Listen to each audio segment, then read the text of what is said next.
नमस्कार दोस्तों, स्वागत है आप सभी लोगों का Sonu study classes YouTube channel में। दोस्तों आज मैं आप सभी लोगों को एनसीईआरटी बुक क्लास 12 हिंदी गद्यांशों पर आधारित प्रश्न उत्तर मैं आप लोगों को उस वीडियो में बताऊंगा जो कि बोर्ड एग्जाम में पूछा जाता है। अगर आप लोग मेरे चैनल पर नए हैं तो मेरे चैनल को सब्सक्राइब करके बेल आइकन पर जरूर करें।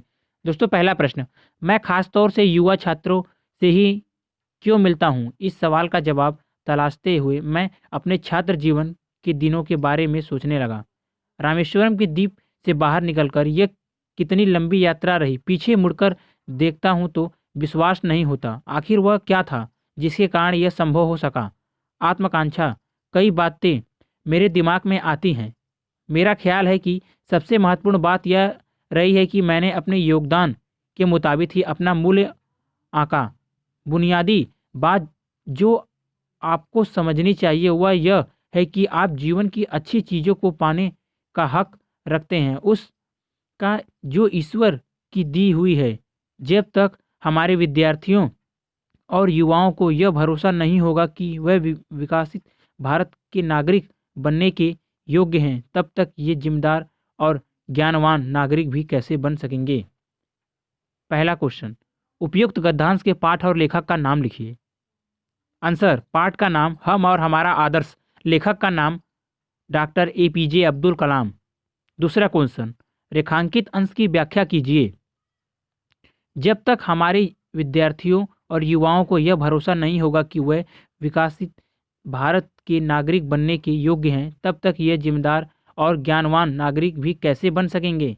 आंसर, रेखांकित अंश की व्याख्या अनेकानेक उपलब्धियों एवं प्रसिद्धियों के धनी डॉक्टर एपीजे अब्दुल कलाम ने प्रस्तुत अंश के माध्यम से भारतीय युवाओं को यह बताना चाहा है कि जब तक उन्हें यह विश्वास नहीं होगा कि वह देश के नागरिक बनने की संपूर्ण योग्यता स्वयं में रखते हैं, तब तक वह एक जिम्मेदार और ज्ञानवान नागरिक नहीं बन सकते। अर्थात जब तक व्यक्ति को अपनी कीमत का आकलन नहीं होगा तब तक वह महत्वपूर्ण कार्य नहीं कर सकता।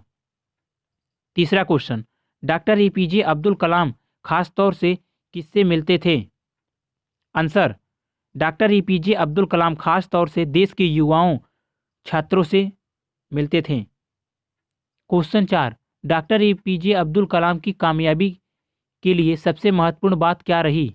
Answer, doctor APJ Abdul Kalam की कामयाबी के लिए सबसे महत्वपूर्ण बात यह रही कि उन्होंने अपने योगदान के मुताबिक ही अपने मूल्य का आकलन किया। क्वेश्चन 5, व्यक्ति किन चीज़ों को पाने का हक रखता है? आंसर, व्यक्ति उन सभी अच्छी चीज़ों को पाने का हक रखता है जो ईश्वर की दी हुई है।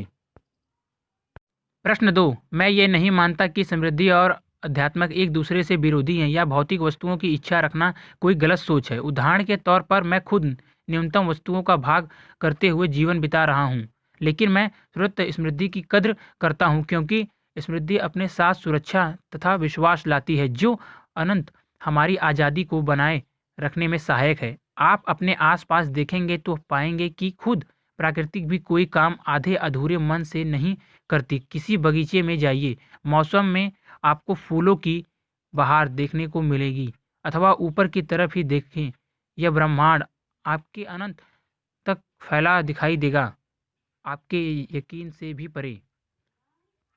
पहला क्वेश्चन, उपयुक्त गद्यांश के पाठ और लेखक का नाम लिखिए। आंसर, पाठ का नाम हम और हमारा आदर्श, लेखक का नाम डॉक्टर एपीजे अब्दुल कलाम। दूसरा क्वेश्चन, रेखांकित अंश की व्याख्या कीजिए। आप अपने आसपास देखेंगे तो पाएंगे कि खुद प्राकृतिक भी कोई काम आधे अधूरे मन से नहीं करती। किसी बगीचे में जाइए, मौसम में आपको फूलों की बहार देखने को मिलेगी, अथवा ऊपर की तरफ भी देखें, यह ब्रह्मांड आपको अनंत तक फैला दिखाई देगा, आपके यकीन से भी परे।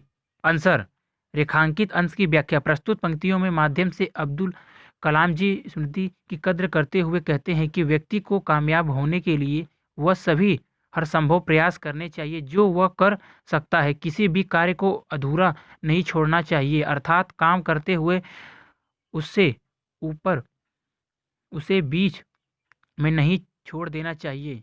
इसके लिए प्राकृतिक का उदाहरण प्रस्तुत करते हुए वह कहते हैं कि यदि आप अपने आसपास देखें तो आपको ऐसे प्राकृतिक में बहुत से उदाहरण मिल जाएंगे जो कि पूर्ण होते दिखाई यानी प्राकृतिक अपने किसी भी काम को अधूरे मन से नहीं करती।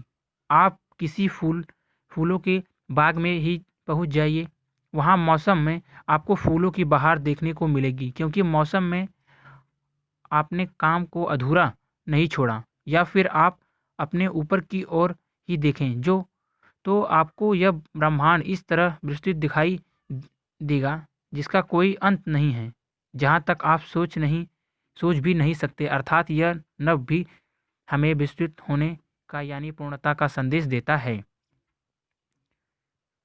क्वेश्चन नंबर 3, लेखक किसको एक दूसरे का विरोधी नहीं मानता? आंसर, लेखक समृद्धि और अध्यात्मक को एक दूसरे का विरोधी नहीं मानता। क्वेश्चन 4, डॉक्टर कलाम समृद्धि का कद्र क्यों करते हैं? आंसर, डॉक्टर कलाम समृद्धि की कद्र इसलिए करते हैं क्योंकि समृद्धि अपने साथ सुरक्षा तथा विश्वास लाती है, जो अनंत हमारी आज़ादी को बनाए रखने में सहायक है। क्वेश्चन 5, प्रस्तुत गद्यांश में लेखक ने छात्रों को क्या संदेश दिया है? आंसर, प्रस्तुत गद्यांश में माध्यम से लेखक ने छात्रों को प्रगति करने के लिए किसी भी कार्य को पूर्ण करके ही चैन लेने का संदेश दिया है। अगर आप लोगों को वीडियो अच्छी लगी तो वीडियो को लाइक करें, शेयर करें, कमेंट करें और नेक्स्ट वीडियो के लिए चैनल को सब्सक्राइब जरूर करें। Thank you for watching.